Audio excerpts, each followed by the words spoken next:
I'm excited for my raise, I said, trying not to grin too wide. I'd stayed late every night for 6 months, cleaned up the back-end systems, trained 2 interns, fixed the quarterly disaster Mark caused. It was my moment, or so I thought. My boss, Greg, didn't even look up from his coffee. He chuckled. "What raise?" he said flatly. "We gave it to Mark." I blinked. "What?" He turned to HR. They nodded and slid a packet across the glass table. The header read, "Salary increase approval, Mark Evans." I felt the blood drain from my face. HR cleared her throat. "You were never on the list." Mark leaned back in his chair with that smug, bro-club smirk. "Oops," he said, pretending to wince. "I meant to tell you." The room fell into a weird silence. Not guilty, just awkward. The kind of silence that happens when people don't see you bleed, just glitch. I stood up. "I see," I said. I didn't cry. I didn't argue. I walked back to my desk, grabbed my mug, my USB, and the little plant I'd nurtured through every late-night deadline. No one followed. No one stopped me. I was just gone. But here's what they didn't know. I had been keeping receipts. Every stolen credit. Every overlooked report. Screenshots. Emails. A backup of the codebase Mark claimed he built, but didn't. And I wasn't walking out defeated. I was walking out armed. My name is Jenna Lee. And from wherever you're watching this, stay with me. Because you've never seen revenge served like what I had planned next. 2 weeks passed. No calls. No emails. Not even a "sorry, it didn't work out." I guess they assumed I'd just vanish quietly, like every other woman they undervalued and pushed out. But I didn't vanish. I went building. See, while Mark was posting celebratory selfies and Greg was patting himself on the back for promoting leadership loyalty, I was turning my apartment into a war room. I had backups of every code sprint I authored, of voice memos of strategy meetings Mark slept through, screenshots of Slack convos where he literally asked me to reword this so I sound smarter. I also had one more thing, an NDA I never signed. They didn't even think I was important enough for one. That was their first mistake. The second? Underestimating my memory. I started drafting a Medium post. Title: How I Built a $1 million Platform While a Mediocre Man Took My Credit and My Raise. But I didn't publish it yet. Not until I gave one final warning. I sent an email directly to Greg. Subject: Attribution request. Final chance to make this right. It was short, professional, and terrifying if you knew what I had. Greg replied 3 hours later. His tone was different now. "Let's hop on a call." I declined. No more talks. Just action. The next morning, Mark emailed me directly. Speech balloon: "Hey Jenna. Just wanted to say sorry again. It was never personal. You're great at what you do." I didn't reply. I just attached a zip file of the code base he claimed as his own. Then BCC'd the CTO of the company that had just acquired our startup in a $12 million deal. That's when the panic began. I saw it unfold on LinkedIn in real time. Mark's promotion post disappeared. Greg's brag about nurturing internal talent was quietly deleted. Then came the whispers. Then came the audit. And I hadn't even dropped the real bomb yet. It was a Tuesday when the ripple turned into a wave. I wasn't even watching when it happened. Someone sent me the screenshot. Subject line leaked. Urgent. Internal IP review. Attribution discrepancy. Evans. Evans. Mark. By Wednesday, he was off the company's Slack. By Friday, his LinkedIn headline quietly changed to "Open to work, former product lead." Except he was never a lead. He was a thief. And now the industry knew. I didn't have to say a word. The CTO's team did the digging. The code review exposed Mark's complete lack of technical authorship. They cross-referenced logs, found my commits, found his edits. Turns out, oops, I forgot to tell you, doesn't cover intellectual theft. Especially not during an acquisition. Meanwhile, Greg tried to save face. He sent me an email. Speech balloon: "We'd love to bring you in for a consulting role, just short-term of course. Happy to discuss compensation." I laughed out loud. He wanted the fire after trying to snuff it out. So I replied, Speech balloon, Greg. I wouldn't return to that building if it were on fire, and you asked me to blow on the flames. Then I hit publish. My Medium post dropped at 10:17 a.m. It took 7 minutes to go viral. By noon, it was trending on Twitter. Headlines started to appear. She did the work. He got the raise. She got the last word. Startup queen quietly topples tech bro empire. I got interview requests from TechCrunch, Fast Company, The Verge. People shared their stories in the comments. Women, non-binary devs, interns who'd been erased by louder voices. I wasn't just a name anymore. I was a symbol. And Mark? He was a case study in what happens when you mistake silence for weakness. Greg tried to spin it. Said it was a miscommunication. A learning opportunity. But no one bought it. Because I didn't just pack my desk that day. I took their house of cards with me. 2 weeks after the post blew up, I got the message. From Alana Ruiz, CTO at Halcyon Tech, a major player. Subject: Let's talk. I read your story. I've got a proposal. We met at a quiet cafe in Midtown. She didn't bring a PR person. No legal shield. Just her and a notebook. Respect shows in how people arrive. She slid a folder across the table. Inside, a 6-month build contract. Full technical lead authority. A blank check for salary. Equity on top. I don't want you to come back to tech, she said. I want you to lead where tech's going next. I smiled. Why me? She leaned in. Because you don't just build systems. You expose the ones that are broken. I signed that night. No hesitation. No second thoughts. I was no longer walking into rooms hoping for space. Now I was designing the floor plan. Meanwhile, Mark ghosted the internet. No tweets. No posts. Just occasional rumors. He tried freelancing, but every client pulled out once they Googled his name. Greg? Still holding onto his VP title, like a life raft in a tsunami. But no one in tech takes his calls without smirking.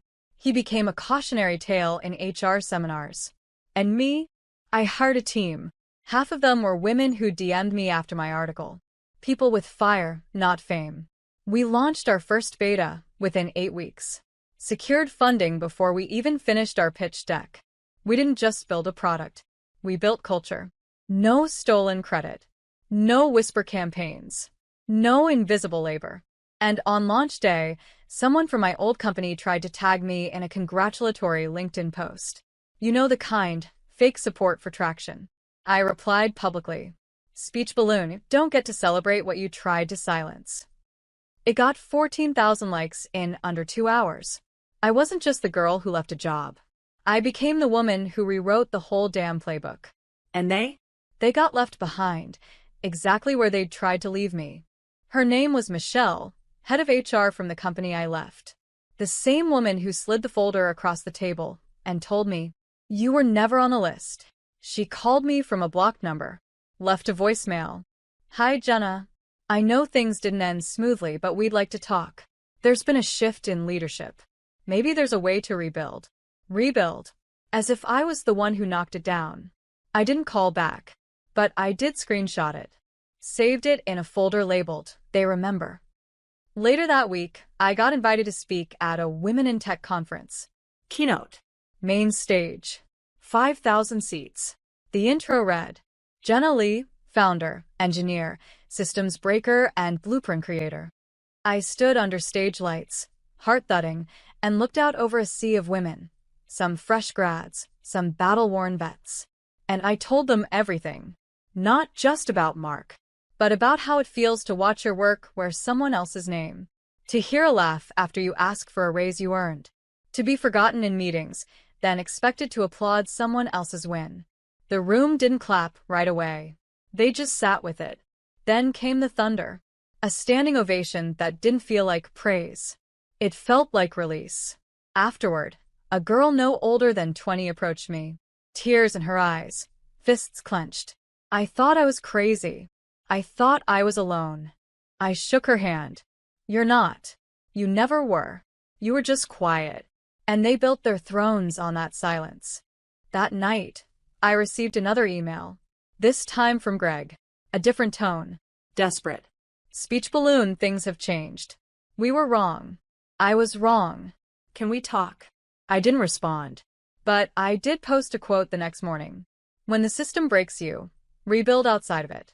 When they erase you, print your own pages. And when they finally remember your name, make sure it's on the door, not just the invite. It was shared over 30,000 times. I never looked back, because I wasn't on their list. I was writing a new one. They started sending care packages, branded mugs, "We miss you" cards, even a handwritten note from their new CEO, who, by the way, was brought in after I exposed Greg's incompetence. Cute. But I wasn't interested in nostalgia, with a bow on top. I wasn't the woman who left that building quietly. I was the one who made silence expensive. Then came the kicker. A mutual connection forwarded me a job listing. Page facing up Director of Innovation, confidential company. $320,000 salary. Stock options. Remote optional.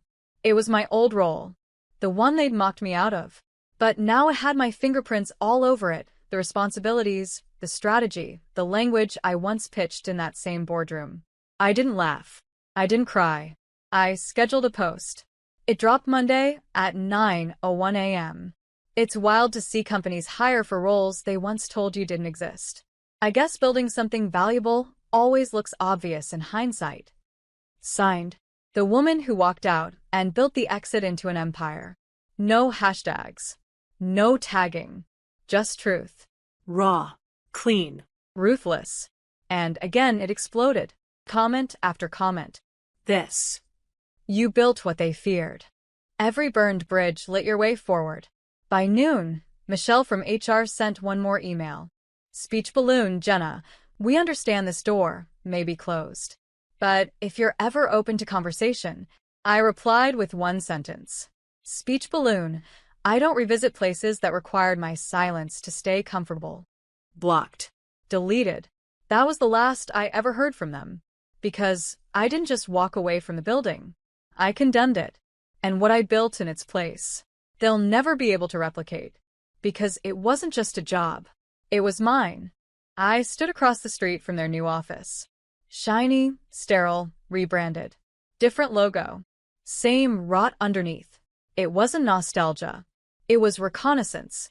Because while they were busy scrubbing their history, I was busy acquiring part of their future.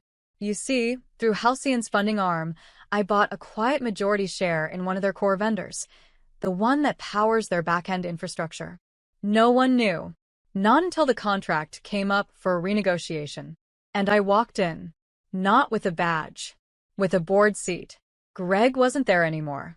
Neither was Mark. But Michelle? She recognized me the moment I stepped through the frosted glass doors. Her eyes widened. She stood up. Jenna, we didn't realize that I owned this room now. I smiled. That makes two of us. The meeting was quick. They wanted discounted rates, preferred support, long-term security. I offered none. Just new terms. Strict. Expensive. Non-negotiable. And when Michelle hesitated, I leaned in. I suggest you sign. Before someone who remembers less than I do walks in next quarter. She did. Hands trembling. No eye contact. I left without shaking a single hand. Back in my car, I looked at the skyline. A city of towers built by people no one remembers.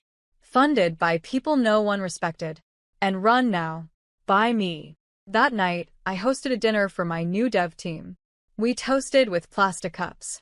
Laughed until our ribs hurt. No suits. No hierarchy. No stolen ideas. Just builders. Free and seen. As I cleared the table, my phone buzzed. A message from an unknown number. Speech balloon, you won, Jenna. Hope it was worth it. I didn't respond. I just whispered to myself. It wasn't about winning. It was about owning the ground they thought I should crawl on. 3 months later, I was the keynote speaker at a national tech summit. Main stage. LED walls the size of billboards. Thousands in the audience. And guess who was listed as a panelist on the second stage? Michelle. Her title had changed. Organizational culture consultant. Cute pivot. No mention of where she'd come from. Backstage, she walked past me, Paused. then turned. Jenna, she said like we were old friends who just lost touch. Your work, it's incredible. Really? What you've built is. I cut her off. Spell my last name. She blinked. What? My last name? Say it. Spell it. She hesitated. Leigh? I shook my head. It's Leigh. You approved paperwork with it misspelled 3 times. And when I corrected it, you laughed and said, details aren't everything. Her face went pale. I smiled. They are now. I stepped onto the stage and stood under lights that didn't burn, they revealed. I opened with this. A year ago, I packed my desk thinking I lost everything. Today, I sign the checks for the company that powers the very tools I used to be denied access to. Applause. But I didn't pause for it. I'm not here because I'm lucky. I'm here because I stopped asking permission. I saw her in the crowd, head low, hands folded, and suddenly, I wasn't angry anymore, because the girl who once said, I'm excited for my raise, had become the woman who didn't need one. She created the table, wrote the contracts, signed her own damn checks. I ended with this. To every woman who was ever left off the list, don't just fight for your seat, own the building. And when I stepped off that stage, I didn't look for applause. I didn't need validation, because the silence that once dismissed me now followed them.